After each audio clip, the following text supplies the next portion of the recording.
ನಮಸ್ಕಾರ, ನೀವು ನೋಡ್ತಾ ಇದ್ದ ವಿಶೇಷ ನಮ್ಮ ಯೂಟ್ಯೂಬ್ ಚಾನಲ್. ನಾನು ಇವತ್ತಿನ ವಿಡಿಯೋದಲ್ಲಿ ಪವರ್ ಡೈರೆಕ್ಟರ್ ವಿಡಿಯೋ ಎಡಿಟಿಂಗ್ನಲ್ಲಿ ಕಟ್ ಮಾಡೋದು ಯಾವ ರೀತಿ ಮತ್ತು ಕಟ್ಟಲ್ಲಿ ಯಾವೆಲ್ಲ ಟೈಪ್ಸ್ ಇದೆ ಅದ್ರ ಬಗ್ಗೆ ಸಂಪೂರ್ಣ ಮಾಹಿತಿನ ನಿಮಗೆ ಈ ಒಂದು ವಿಡಿಯೋದಲ್ಲಿ ತಿಳಿಸ್ಕೊಡ್ತೀನಿ.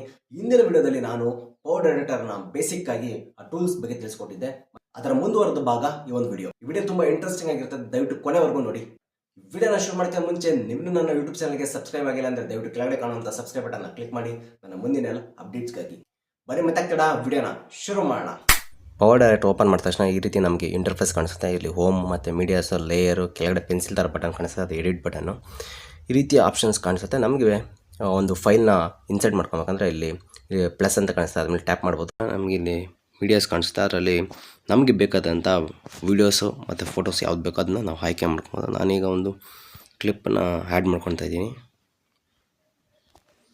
ಒಂದು ವೀಡಿಯೋನ ಶೂಟ್ ಮಾಡ್ತಾ ಇದ್ದಾರೆ ಅಂದರೆ ಒಂದೆರಡು ಸೆಕೆಂಡ್ಸು ವಿಡಿಯೋ ಗ್ಲಿಚ್ ಆಗಿರ್ತದೆ ಅಥವಾ ಆಡಿಯೋ ಸರಿಯಾಗಿ ಕೇಳಿಸಿರಲ್ಲ ಮತ್ತು ಸರಿಯಾಗಿ ಫೋಕಸ್ ಆಗಿರಲ್ಲ.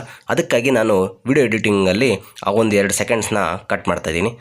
ಈಗ ಇಲ್ಲಿ ಕಾಣ್ತಾ ಇರ್ಬೋದು ವಿಡಿಯೋ ಫ್ರೇಮ್ ಮತ್ತು ಟೈಮ್ ಲೈನ್. ಈ ಬ್ಲೂ ಕ್ರಸರ್ ಇದೆಯಲ್ಲ, ಅದು ಟೈಮ್ ಲೈನ್ನ ಸೂಚಿಸುತ್ತೆ ವಿಡಿಯೋ ಫ್ರೇಮ್ ಮೇಲೆ. ನಮಗೆ ಯಾವ ಒಂದು ಟೈಮ್ಗೆ ಆ ಒಂದು ವಿಡಿಯೋ ಕ್ಲಿಪ್ ಪ್ಲೇ ಆಗಬೇಕು ಮತ್ತು ಯಾವ ಒಂದು ವಿಡಿಯೋ ಕ್ಲಿಪ್ ಅನವಶ್ಯಕತೆ ಆಗಿದೆಯೋ ಅದನ್ನು ಡಿಲೀಟ್ ಮಾಡ್ಬೇಕಂದ್ರೆ ಸರಿಯಾಗಿ ಟೈಮ್ ಲೈನ್ ಇಟ್ಕೊಬೇಕು. ಇಲ್ಲಿ ಟೈಮ್ ಲೈನ್ ಮೇಲೆ ಕ್ಲಿಕ್ ಮಾಡಿ ಮತ್ತು ಅದ್ರ ಮೇಲೆ ಟ್ಯಾಪ್ ಮಾಡಿದರೆ ನಿಮಗೆ ವೈಟ್ ಬಾರ್ಡರ್ ಬಂದರೆ ಅದು ಸೆಲೆಕ್ಟ್ ಆಗಿದೆ ಅಂತ ಅರ್ಥ. ಮತ್ತು ಇಲ್ಲಿ ಪೆನ್ಸಿಲ್ ಥರ ಆಪ್ಷನ್ ಕಾಣಿಸ್ತದೆ, ಅದ್ರ ಮೇಲೆ ಕ್ಲಿಕ್ ಮಾಡಿ.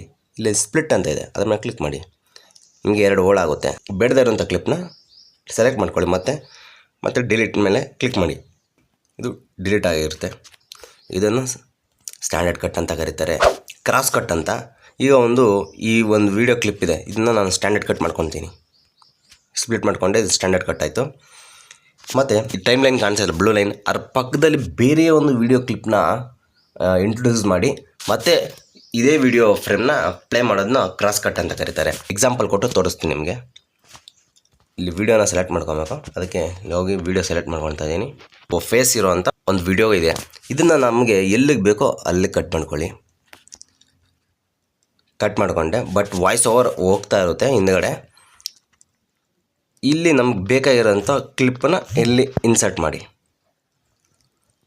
ಇದನ್ನು ಕ್ರಾಸ್ ಅಂತ ಕರೀತಾರೆ. ಯಾಕೆ ಕ್ರಾಸ್ ಅಂದರೆ ಒಂದು ಕ್ಲಿಪ್ಪು ಎಕ್ಸ್ಪ್ಲೇನ್ ಮಾಡ್ತಾ ಇರೋವಂಥದ್ದು, ಫೇಸ್ ಇರೋವಂಥ ಎಕ್ಸ್ಪ್ಲೇನ್ ಮಾಡ್ತಾ ಇರೋದು, ಮತ್ತು ಇನ್ನೊಂದು ಏನು ಬಗ್ಗೆ ಎಕ್ಸ್ಪ್ಲೇನ್ ಮಾಡ್ತಾರೋ ಅದರ ಒಂದು ಕ್ಲಿಪ್ ಇಲ್ಲಿದೆ.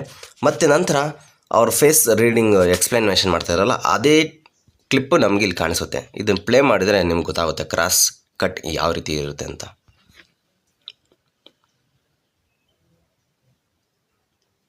ಈ ರೀತಿಯಾಗಿ ಈ ಒಂದು ಕ್ರಾಸ್ ಕಟ್ ಮೂಡಿ ಬರ್ತದೆ. ಇದನ್ನು ತುಂಬ ಎಫೆಕ್ಟಿವ್ ಆಗಿ ಸಹ ಬಳಸ್ಕೊಬೋದು. ಮತ್ತು ಈ ಕ್ರಾಸ್ ಕಟ್ಗೆ ನೀವು ಎಫೆಕ್ಟ್ಸನ್ನು ಸಹ ಹಾಕ್ಕೊಬೋದು. ಇಲ್ಲಿ ಫ್ರೇಮ್ ಮಧ್ಯೆ ಕಾಣಿಸ್ತಾ ಇದೆಯಲ್ಲ, ಬ್ಲ್ಯಾಕ್ ಮತ್ತು ಒಂದು ಚುಕ್ಕೆ ಥರ ಹೈ ಥರ, ಅದ್ಮೇಲೆ ಕ್ಲಿಕ್ ಮಾಡಿದ್ರೆ ಸಾಕು ನಿಮಗಿಲ್ಲಿ ನಿಮ್ಮ ಒಂದು ಫ್ರೇಮ್ಗೆ ಯಾವ ರೀತಿಯ ಅಂತ ಎಫೆಕ್ಟ್ಸ್ ಬೇಕೋ ಅದನ್ನ ಹಾಕ್ಕೊಬೋದು. ಈಗ ಟ್ರೈ ಮಾಡೋಣ ನೋಡಿ, ಈ ರೀತಿಯಾಗಿ. ಮತ್ತು ಇದಕ್ಕೂ ಬೇಕಾದರೆ ಈ ರೀತಿಯಾಗಿ ಒಂದು ಎಫೆಕ್ಟ್ಸ್ನ ಹಾಕ್ಕೊಬೋದು.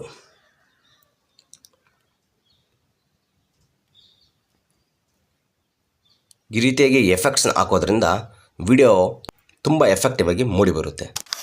ಓವರ್ ಲೇಯರ್ ಕಟ್ ಮಾಡೋಣ. ಈಗ ನನಗೆ ಒಂದು ಕ್ಲಿಪ್ ಬೇಕಾಗಿದೆ. ನಿಮಗೆ ಇಲ್ಲಿ ಟೈಮ್ ಲೈನಲ್ಲಿರೋಂಥ ವೀಡಿಯೋಸ್ ಬೇಕಾದರೆ ಅಲ್ಲಿ ಕಟ್ ಮಾಡಿ ಅದನ್ನ ಡ್ರ್ಯಾಗ್ ಮಾಡಿದರೆ ಕೆಳಗಡೆ ಬರುತ್ತೆ.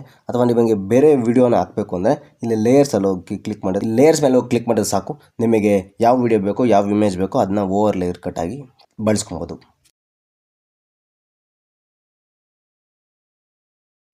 ನಮಗೆ ಇಲ್ಲಿ ಯಾವ ಒಂದು ವೀಡಿಯೋ ಕ್ಲಿಪ್ ಬೇಕೋ ಅದನ್ನು ಕಟ್ ಮಾಡಿಕೊಂಡು ಅದನ್ನು ಸೆಲೆಕ್ಟ್ ಮಾಡ್ಕೊಳ್ಳಿ. ಸೆಲೆಕ್ಟ್ ಮಾಡಿಕೊಂಡು ಡ್ರ್ಯಾಗ್ ಮಾಡ್ಬೇಕು ಕೆಳಗಡೆ ಲೇಯರ್ಗೆ ಡ್ರ್ಯಾಗ್ ಮಾಡಿದ್ರೆ ಅದು ಓವರ್ ಲೇಯರ್ ಕಟ್ ಆಗುತ್ತೆ. ಈಗ ಸೆಲೆಕ್ಟ್ ಮಾಡಿಕೊಂಡು ಡ್ರ್ಯಾಗ್ ಮಾಡ್ಕೊಳ್ಳಿ. ನನಗೆ ಎಲ್ಲಿ ಬೇಕೋ ಅಲ್ಲಿಗೆ ಈ ಓವರ್ ಲೇಯರ್ ಕ್ಲಿಪ್ನ ನಾನು ಡ್ರ್ಯಾಗ್ ಮಾಡಿ ಇಟ್ಕೊಬೋದು. ಫ್ರೇಮ್ಗೆ ನಾನು ಓವರ್ ಲೇಯರ್ ಆಗಿ ಇಟ್ಟಿದ್ದೀನಿ. ಈಗ ನೋಡ್ಬೋದು, ನಾನು ಪ್ಲೇ ಮಾಡ್ತೀನಿ ಯಾವ ರೀತಿಯಾಗಿರುತ್ತೆ ಅಂತ. ಇದರ ಸೈಜು ಎಷ್ಟು ಬೇಕೋ ಅಷ್ಟು ಮಾಡ್ಕೊಬೋದು ನೀವು.